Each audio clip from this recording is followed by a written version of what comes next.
Welcome back to the channel, people. Manchester United 1, Fulham nil. Decent game. 3 more points for us on the board. But hey, listen, first half wasn't best first half. Wasn't that entertaining. Manchester United were a bit lackluster in the first half. First 45 minutes, I thought it was a game of cat and mouse. Manchester United were a bit cautious in attacking the opponent. And Fulham were just very confident on the ball. You understand? So the first half for me, it wasn't a decent, first half. Manchester United didn't have a shot on target, I believe, for the first 45 minutes. It took Manchester United the second half to really had one shot on target. Manchester United had 4 shots in the entire match, and Fulham had 9 shots and 3 on target. So for me, the first half itself wasn't an energetic one. It could be that, players are a bit tired from the Europa League fixture that occurred on Thursday, where, we won 2-1 against Rangers. So perhaps that had played a part. And of course, we saw Collier getting another run into the squad. That's looking good for the lad. LISANDRO Martinez did comment on the player, saying that he's one for the generation to come. He's working very hard in training. And Ruben Amorim quite liked the player and apparently has given him another opportunity. He came on into the second half along with Kobe Manu, and they tried to stem the pressure that Fulham were throwing at us deep into the second half, because Manchester United, when we went up 1 from that LISANDRO Martinez shot, again, LISANDRO Martinez, he bought the ticket. He bought the ticket. And this is another goal for LISANDRO Martinez. This is his third goal now for Manchester United. LISANDRO Martinez is coming up big for us right now. And as you notice, it seems as if he's getting a bit more confident on the football. He's definitely doing the defensive aspect of things, but he's also going forward and he's taking shots. And we like that. Apparently, Fulham didn't learn any lessons. So we like the fact that Martinez went forward, took a shot, the shot took a deflection, and it went over Leonard's head. He was trying to, get a hand to it, but he just got a fingertip, still went into a goal. Manchester United were up 1, I think, deep into the second half. It was even into added time, I believe. And you saw LISANDRO Martinez doing this thing. There's something with the Manchester United players, if it's not Xerxes, it's LISANDRO Martinez. Yeah, man, it's the Viper. And absolutely the Viper struck for Manchester United late in the second half. So it's 1 for Man U. It's another win over Fulham. We have done the double. It was Xerxes the first time. If you remember, that was his first goal for Manchester United. And we've done the double over Fulham. We've gone to their home and we got another 3 points. That's decent for us. That put us in a decent position in terms of, momentum now building. As you can see, 1 on Rangers and now another on Fulham. And I said that this match was going to be a difficult match, and it proved to be just that. As you can see, the stat shows for itself. Manchester United only had 4 shots. Never had a great first half, and we definitely never had a decent enough second half either. It was just, again, in the late spells of the second half that we got that goal. That goal gave us the momentum. We went on, we scored another one through Ahmad inside the box with his right foot, but it was ruled out for offside. And it was in fact offside when VAR revisited the goal scoring opportunity. So, we could have gone 2 and won the match fair and square, but instead it was just 1. And that's what happens in football. Sometimes you don't get the pretty wins, you know what I mean? Sometimes a win is just a win. Sometimes it's nasty, sometimes it's ugly. And this one was definitely ranked. This one was ranked amongst the ugliest of victories right now. Ruben Amorim, I don't think he'll mind. I think he knows that he still has a lot of work to do with these players, and it's just now to get them going again on the training ground and look forward to the next match. As you can see also, Ruben Amorim is sticking to his guns. He's not changing the formation. He's still going 3-4-3. Rashford was not involved in the squad any at all. That's a huge indication that Rashford perhaps will be gone come the end of the transfer window. The transfer window, I believe, closes on the 2nd of February. So there's still some time. Today is the 6th. So there's still some time left to see what happened. Ruben Amorim was asked in his press conference earlier that he did before the game about Marcus Rashford. And he said, listen, it's a delicate situation. Not going to really talk much on Rashford. He was asked whether or not the player was staying or going. What was the situation? And he said, listen, the window is coming to a close. He's still with us in Manchester. So, for right now, he's a Manchester United player, but we'll see what happens. He did not say that, listen, Marcus Rashford is definitely in the squad. He's one of our top players, like he had said previously. He did not say that. So, of course, we know Marcus Rashford is out the door. All right. But we're not focusing on Marcus Rashford, just giving you an update as to what is happening with Marcus Rashford. It's a decent win for Manchester United now. 3 points. Martinez saved the day. Ahmad could have gotten another one. Bruno was okay on the day. For me, my man of the match has to be Lisandro Martinez, because Lisandro Martinez took the initiative to just take a shot. You understand? Take a shot. Too many things were not happening for Manchester United this evening. And this is where in football they said, hey, listen, a bit of luck is good. And this was that. So Manchester United won again, Fulham 0. Now we look forward to the next game. And I tell you, I'm proud. I'm proud of the lads. Though we never had the majority of the possession, okay? Though we never had the majority of the possession. And as you can see, Ruben Amorim is still trying to get players to play in certain positions and whatnot.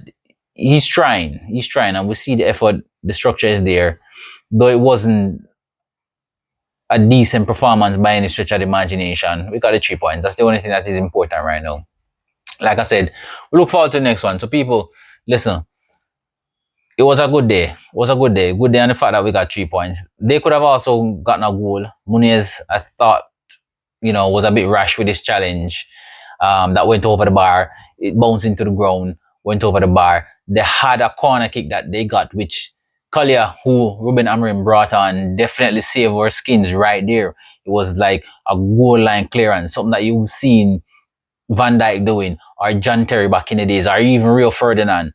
It was one of those things. It was almost over the line, just that little bit left to then consider a goal. And then if they had scored that, then perhaps Manchester United would have lost the game. But thanks to Collier, they didn't score. You saw the celebrations after that. All the defenders were heaping to the player, saying, hey, listen, man, thank you very much. You saved the skin. You certainly did. Lisandro Martinez went down the other end, got the goal. It's 3 points, Manchester United. A defeat for Fulham and Marco Silva. A win for Ruben Amorim and Manchester United. And you can see, should we get the players that we need right now, then nothing can stop us. The sky's the limit. The structure is already there. We just need for Manchester United to get the players in who can play the structure. Right now, I can tell you though, it doesn't seem as if we're going to do much of a business come the end of this window. At the moment, Ineos, Radcliffe, they all seem to be wanting to save money. They're trying to get the club out of debt. I think it's going to take some time. Manchester United is just pushing on, and Ruben Amorim right now, as far as I can tell you, is the saving grace of Manchester United. Manchester United. He's the man right now to save this team with what he has. I'm telling you right now.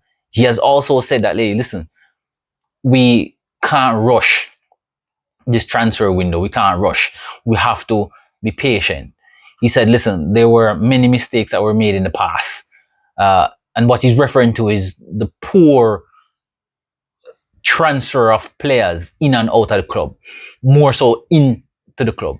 Players who came on big money and didn't really do anything. That's what he was alluding to when he was asked the question. And he's saying, listen, right now, we have to just be careful not to make the mistakes that we made of the past. We have to work with what we have. And when the moment is right, then we'll strike. That's what he's saying. From that, I gather that Manchester United won't be really doing any big business come the end of this transfer window. I can't see it. We already know we signed Diego Leon already. We was a left back, and we were trying to sign another one in Drogo, I think that's his name, Drogo. But Manchester United is not really doing any business right now in the January window. I think it has to be for the summer. And we already understand the FFP rules. Manchester United have to first get out players before they can get in players. And that's what it is. We have to sell in order to buy. Okay? It's simple as that. So right now, Ruben Amorim will just have to kick on with what he have. The problem with this is that should Manchester United pick up a few more injuries, I can tell you our season will be finished. And that is the thing that concerns me the most. Ahmad is playing decent right now. Bruno Fernandes is playing decent right now. You saw what happened when Bruno Fernandes got the red card, right? Our performance dipped because Bruno Fernandes is a big player for us. And Ruben Amorim have said that many, many times that Bruno Fernandes is a star player for us. Bruno Fernandes are the star boy. Okay? Ahmad is close following. But right now, should Manchester United pick up another injury right now in one of those key areas, Garnacho, Ahmad, Bruno, we're finished. Remember, I know we have Xerxes and Orland. Not Orland. Xerxes and Oiland. Yes, beg your pardon, Oiland. I have to get your name correct. Those are the only two strikers we have. And right now, I am still not convinced that Xerxes is a striker. He's not. Xerxes is a player who likes to just play off the ball and link players. So right now, we can't afford any injury. And don't let me talk about the back. Because we can't take none run at the back neither.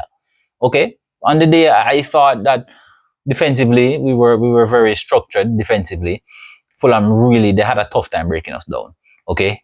They almost got through with the corner kick. And of course, you all know that's our weakness, right? Yes, set piece is definitely Manchester United weakness. But defensively, we were organized this evening and we held our heads and we got the 3 points. And like I said, that's the only thing that is important. So I can't see any signing coming until in the summer, really and truly. Again, we have to get rid of player before we can buy. So people, we have to wait until the summer to really see what's happening. But another 3 points again for Manchester United. Let's look at some of the stats if you care to stay around. Let's look at some of the stats, okay? Manchester United had 49 possession, right? So it wasn't a whole lot, as you can see, it wasn't a whole lot in the game. Hence the scoreline as well. It was a very tight game. And the passing was 478 for Manchester United and 481 for Fulham.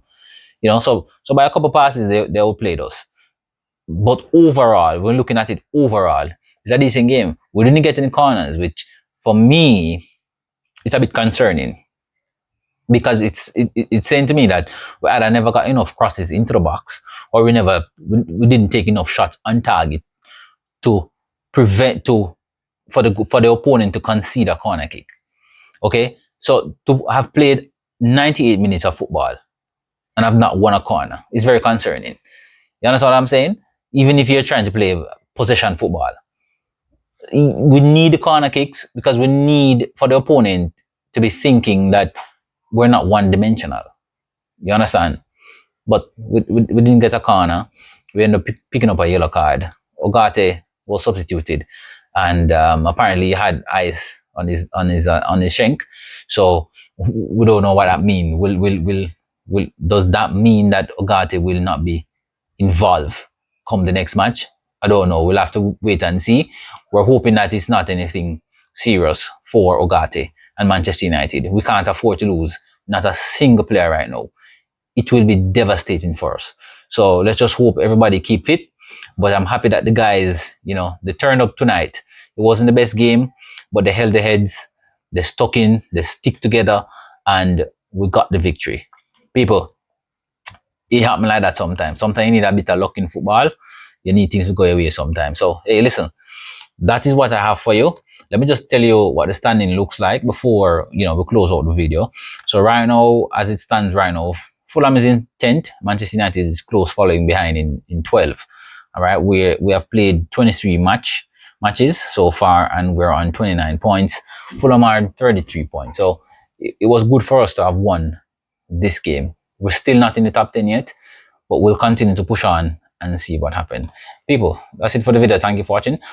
I'll see you in the next one. I'm out.